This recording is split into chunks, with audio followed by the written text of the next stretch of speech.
आज आपण डाळ तांदूळ भिजवून मस्त असा खमंग आणि कुरकुरीत ढोकळ्याची रेसिपी पाहणार आहोत। तर त्यासाठी एका मिक्सिंग बाउलमध्ये घरातल्या कुठल्याही वाटीने किंवा मेजरिंग कपाने 1 वाटी तांदूळ आणि 1 वाटी चणा डाळ घ्यायची आहे। दोघांचं प्रमाण सम ठेवायचं आहे।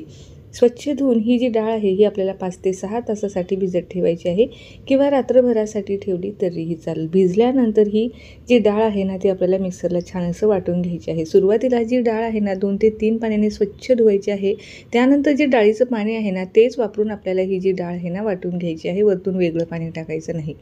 डाळ वाटून झाल्याच्यानंतर 1 चमचाभर आपल्याला आंबट दही घालायचं आहे आणि एक रात्रभर आपल्याला याला फर्मेंट होण्यासाठी ठेवायचं आहे किंवा 8 ते 10 तास तरी फर्मेंट होण्यासाठी ठेवायचं आहे। तर मी रात्रभर हे फर्मेंट केल्याच्यानंतर ही जी पीठ आहे ना छान असं फर्मेंट झालेलं आहे। तर या पिठापासून तुम्ही ढोकळा किंवा अप्पे बनवू शकता, डोसेही बनवू शकता, परंतु यापासून आज आपण ढोकळा बनवतोय। तर त्यासाठी हिरवी मिरची, लसूण, अद्रक थोडंसं जाडसर कुटून, चवीपुरतं मीठ टाकलं, हळद टाकले आणि तेलाची फोडणी घालायची आहे। तेल कडकडीत गरम करून जिरं मोहरी टाकून ही तेलाची फोडणी आपल्याला यामध्ये घालायची आहे। छान व्यवस्थित एकाच डायरेक्शनने छान फेटून घ्यायचं आहे आणि लगेचच वाफवण्यासाठी ठेवायचं आहे। हे पीठ छान फर्मेंट झालेलं असल्यामुळे यामध्ये खाण्याचा सोडा किंवा इनो वापरायची गरज नाही।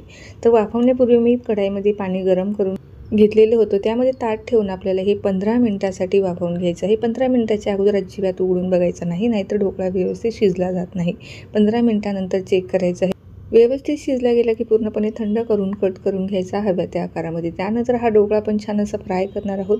फ्राय पॅनमध्ये चमचाभर तेल टाकलं, पांढरे तीळ टाकलेले, थोडासा सांबर मसाला, थोडीशी लाल मिरची पावडर टाकून हा दोन्ही बाजूंनी कुरकुरीत होईपर्यंत आपल्याला भाजून घ्यायचा आहे। तर मस्त असा आपला कुरकुरीत ढोकळा या ठिकाणी खाण्यासाठी तयार झालेला आहे। कुठल्याही चटणीसोबत खाऊ शकता किंवा विदाऊट चटणी। रेसिपी आवडल्यास लाईक आणि फॉलो करायला अजिबात विसरू नका।